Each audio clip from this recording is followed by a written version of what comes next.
Hello, how are you all? I hope you all had a wonderful week. And it's getting a bit cold nowadays, isn't it? Tonight we are continue to study Leviticus chapter 17. But before that, I would like to ask the Lord to bless each one of you with joy, love, and peace. And may He continue to protect you and your family. We've been studying quite a bit about regulation and laws in Leviticus. Well, but it's sort of like you, who are part of a close-knit church community that values shared worship and collective faith. In this setting, you and your fellow believers are upholding certain doctrines and practices, right? Because you believe they are important to maintaining unity and honoring God's sacred instruction that defines your faith. So similarly, the book of Leviticus addresses much the same thing for the Israelites.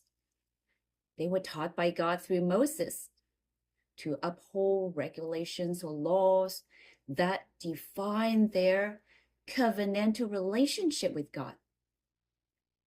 We have already talked about their rituals regarding purification after they recover from skin disease, discharges from their bodies, and women after their childbirth and menses. And we've also discussed how it relates to us modern Christians, right? And this chapter, chapter 17, emphasizing three things. Number one, the importance of centralized worship. So what is centralized worship? Meaning worshiping in a special designated location.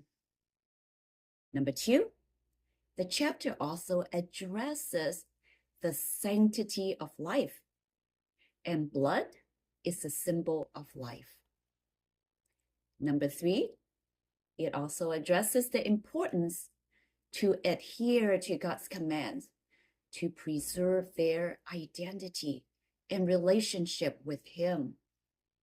And finally, at the end of the study, we will also try to discover how these ancient instructions relate to our contemporary faith journey. Now let's read verses 1 to 9. Okay, the Lord said to Moses, "Speak to Aaron and his sons and to all the Israelites and say to them, this is what the Lord has commanded. Any Israelites who sacrifices an ox, a lamb, or a goat in the camp or outside of it, instead of bringing it to the entrance of the tent of meeting to present it as an offering to the Lord in front of the tabernacle of the Lord, that person shall be considered guilty of bloodshed. They have shed blood and must be cut off from their people. This is so that Israelites will bring to the Lord the sacrifices they are now making in the open fields. They must bring them to the priest, that is, to the Lord, at the entrance to the tent of meeting, and sacrifice them as fellowship offerings. The priest is to splash the blood against the altar of the Lord at the entrance to the tent of meeting, and burn the fat as an aroma pleasing to the Lord. They must no longer offer any of the sacrifices to the goat idols, to whom they prostitute themselves. This is to be a lasting ordinance for them and for the generations to come. Say to them, any Israelite or any foreigners residing among them who offers a burnt offering or sacrifice and does not bring it to the entrance to the tent of meeting to sacrifice it to the Lord must be cut off from the people of Israel." So the opening verses of Leviticus 17 set out that all sacrifices must be brought to the tabernacle. Tabernacle is their mobile temple. They could bring it wherever they go. And that is where God's presence resides among the Israelites. No longer can individuals sacrifice at private altars or in the open fields. This practice might tempt them to an idol worship or pagan influences that they encounter in Egypt. We learn that the tabernacle is more than a place. It is where God is, where God resides. It is a symbolic center of Israel's community and identity. Their identity was with God. Just like us, Christian, the name of us Christian comes from followers of Christ, right? And it is here in the tabernacle that they make peace offerings, thank offerings, and sin offerings, connecting to God as a unified people. We read in 2 Kings 17, verses 7 to 17 about how the Israelites began to worship in high places instead of the temple. That was like years later during the time of Solomon, when Solomon married foreign wives and he followed them in practicing idolatry. So they drifted away from worshiping in the tabernacle. They worshiped in high places. So what are the high places? High places were places of pagan worship, and they were on the hills or mountains. You see, when they didn't worship at the tabernacle of God, they were led to syncretism. Syncretism meaning they blend Yahweh worship, the true God worship, with local pagan customs, which was contrary to the centralized worship God had established at the tabernacle. God designed that sacrifices in the tabernacle were their means of atonement, means of redemption, reconciling the community with God. By requiring sacrifices to be centralized, God's command ensures that no other gods, no other deity, ritual, or ideology can fracture the unity he was building with Israel. So that was the first part of Leviticus chapter 17. Now we move on to the second part of Leviticus 17. It is about the sanctity of blood. In ancient Israel, blood had a profoundly sacred meaning. It was regarded as the essence of life, a gift only God could give and take. So let's read the second part of Leviticus 17. I will set my face against any Israelite or any foreigners residing among them who eats blood, and I will cut them off from the people. For the life of a creature is in the blood, and I have given it to you to make atonement for yourself on the altar. It is the blood that makes atonement for one's life. Therefore I say to the Israelite, none of you may eat blood, nor may any foreigner residing among you eat blood. Any Israelite or any foreigner residing among you who hunts any animal or bird that may be eaten must drain out the blood and cover it with earth, because the life of every creature is its blood. That is why I have said to Israelites, you must not eat the blood of any creature, because the life of every creature is its blood. Anyone who eats it must be cut off. We see a prohibition here against consuming blood, as blood not just a bodily fluid, but a symbol of life itself. Ancient culture, especially in Egypt, they had blood rituals where blood was either consumed or poured out as part of the sacrificial rites. The Israelites were called to a different approach. They were to treat blood with the utmost reverence, using it only in ritual that connect to atoning life.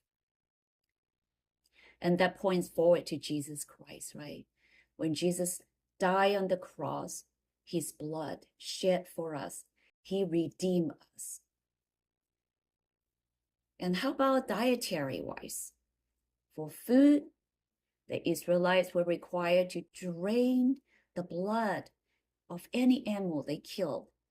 That means that in case they want to eat meat, when they kill the animal, they've got to drain the blood.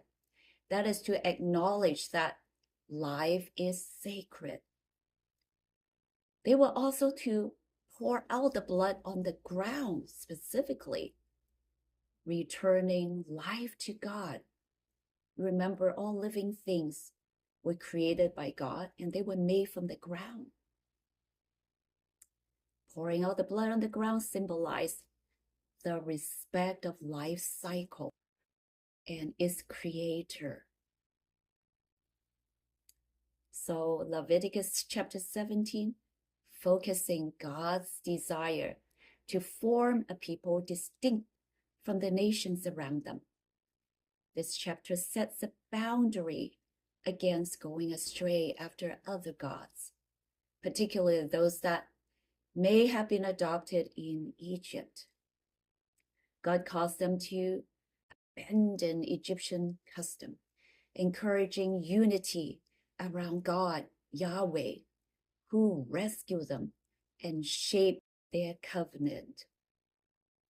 By centralizing sacrifice and sanctifying blood, Yahweh is strengthening Israel's communal and spiritual identity, rooted in reverence and obedience to the true God. In practical terms, the Israelites are learning how to be a holy people. Like in Exodus 19:6, God told them that they need to be a kingdom of priests. They need to learn how to be a kingdom of priests. So eventually they are to live to bless other nations. But at this point, they are set apart from the other people to learn of their identity in relationship to God. So that's why God was teaching them, giving them instruction of all these rituals of purifications, all these regulations and laws. So this chapter became a guardrail for Israel's emerging identity, created separation from previous ties to pagan polytheistic practices. They need to be taught from the very beginning because they have been with the Egyptian for over 400 years. These regulations or laws serve to maintain spiritual discipline, reinforcing that their God is distinct, their worship exclusive, and the community united in holiness. And this instruction even influences the later generation. These principles in Leviticus 17 had laid a foundation for Israel's sacrificial practices and became deeply embedded in the religious consciousness. Later in the times of the prophets, we see figures like Isaiah and Jeremiah pointing back to these practices, warning the people to return to the purity of their worship and respect for God's law when they stray away. Even the New Testament reflects on these symbols, with Jesus' sacrificial death being seen as the ultimate atonement, fulfilling and transforming the meaning of blood sacrifice within our Christian belief. So, the final part, how do biblical laws, including those of Leviticus chapter 17, speak to us today? Well, they don't really spell out everything we should do or think about. Rather, they provide examples that shows us the character and values of God. A Christian expected to keep any of these biblical laws in Old Testament? Or are there any from which we would gain benefit by voluntarily observe them? But make sure you don't misunderstand that. We are not talking about working for our salvation here, but it is about people who are already saved, enjoying fuller life by following divine guidance and revealing God's character to others. You know, for many centuries, Christians have followed a simplistic approach to these Old Testament laws and regulations. You know, the early church fathers, they dealt with Leviticus, Numbers, Deuteronomy, and chunks of Exodus very simply. They said to keep the 10 Commandments, and the rest of the law and commands don't really apply to Christians. That's what they said. And one might ask how they squared that with what Jesus himself had to say about the Torah. Remember what Jesus said in Matthew? He said, he did not come to change a single jot or tittle of it. Further, when asked what were the greatest of the commandments, Jesus gives two. Do you remember that? And neither of which comes from the 10 Commandments. And rather, one is from Deuteronomy, and the other one is from Leviticus. Nevertheless, the church father deemed those extra 603 laws to be superfluous. They think it's not necessary. And there were some even thought that they should remove these laws from the Christian canon entirely. But fortunately, they did not prevail.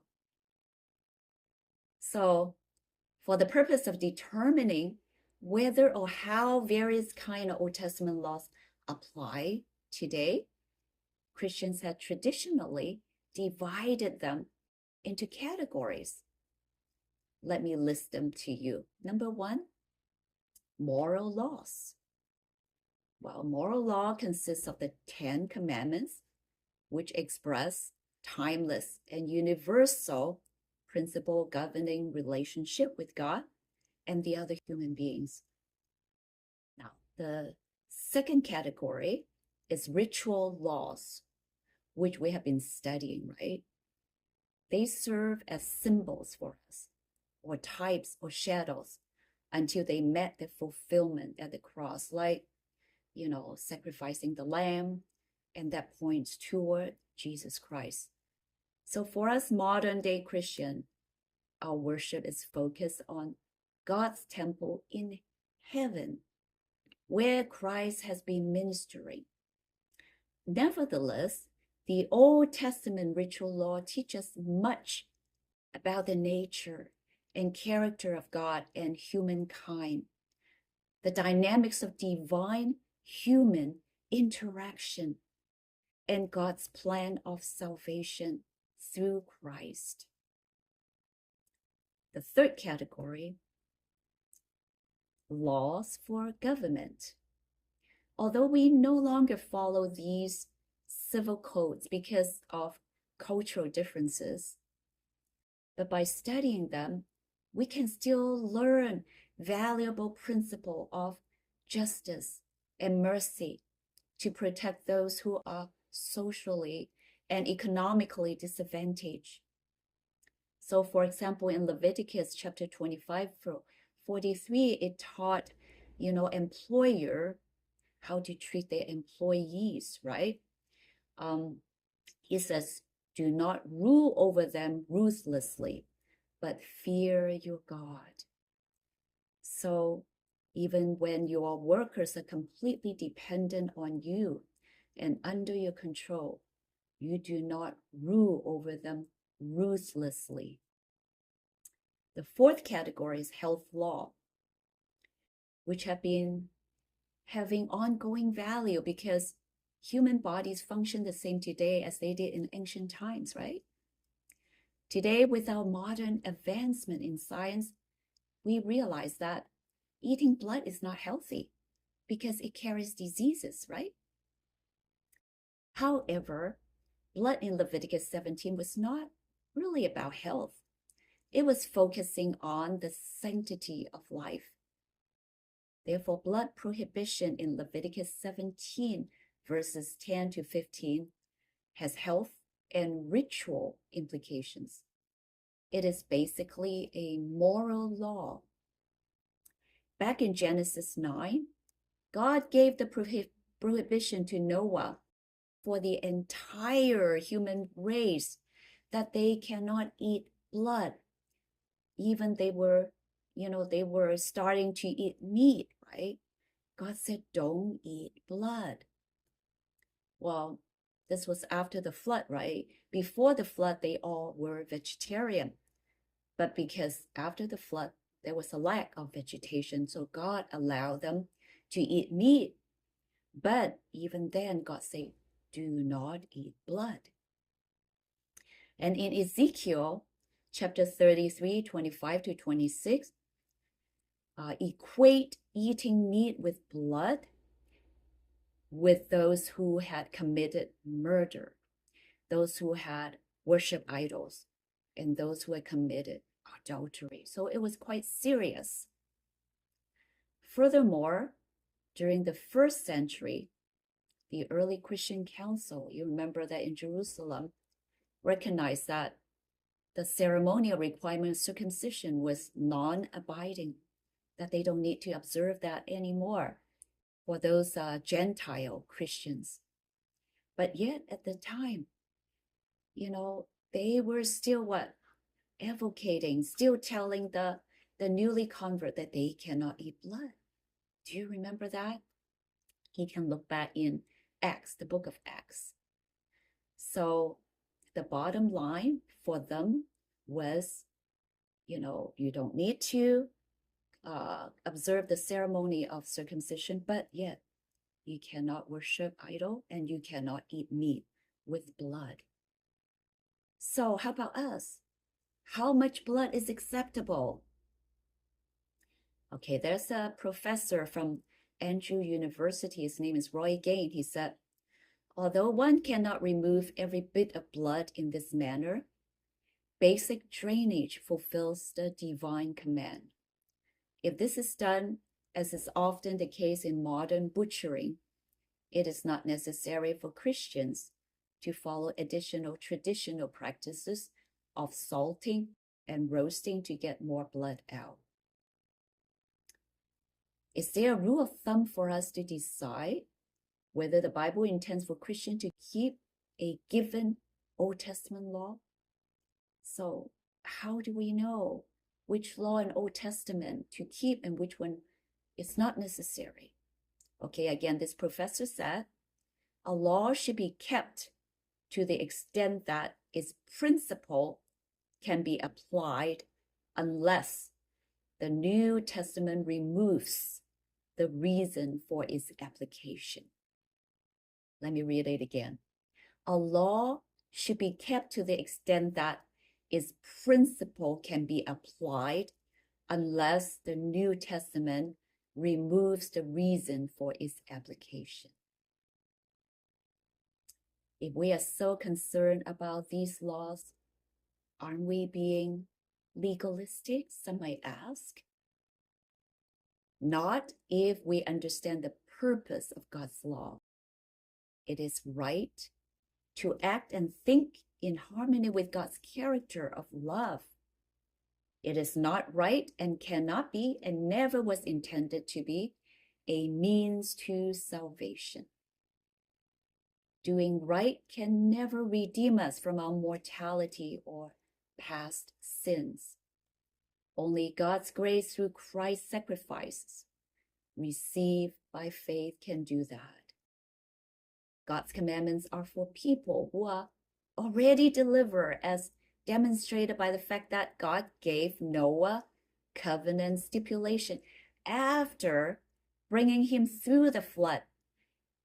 And he proclaimed the 10 Commandments to Israelites after delivering them from bondage in Egypt. You remember that, right? God's law is a precious gift to protect human beings for our own good. And this is what Moses said in Deuteronomy 10:12-13. And now, O Israel, what does the Lord your God ask of you but to fear the Lord your God, to walk in all his ways, to love him, to serve the Lord your God with all your heart and with all your soul, and to observe the Lord's commands and decrees that I am giving you today for your own good. So God's law is for our own good. And Jesus agrees on that. And he commented on the Sabbath. He says the Sabbath was made for man, not man for the Sabbath. He's trying to tell us the Sabbath, keeping the Sabbath is good for man. It is for man's own good. Let me give you a interesting illustration. Martin Luther was teaching his barber how to pray through the 10 Commandments. So he was teaching him how to pray the 8th commandment, you shall not bear false witness, actually the 9th commandment. And this is how he did the prayer. He said, thus a wall has been built around our good reputation and integrity to protect it against malicious gossip and deceitful tongue, Martin Luther.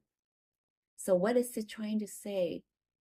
He said that this commandment, you shall not bear false witness, is a wall that built around our good reputation and integrity to protect other people from gossiping bad things about you. See, so God's law is a protection for us. And in the book Experiencing God, this H.T. Blackaby and C.V. King said, God loves you deeply and profoundly. Because he loves you, he has given you guidelines for living, lest you miss the full dimension of love relationship. Life also has some landmines that can destroy you or wreck your life. God does not want to see you miss out on his best, and he does not want to see your life wrecked. They said, suppose you had to cross a field full of landmines. A person who knew exactly where every one of them was, offer you to take you through it. Would you say to him, I don't want you to tell me what to do. I don't want you to impose your ways on me? That's a very good illustration, isn't it? If we can view God's laws in the covenant framework of love and grace, his law is not legalistic, and obedience to it is not legalism. Happy Sabbath.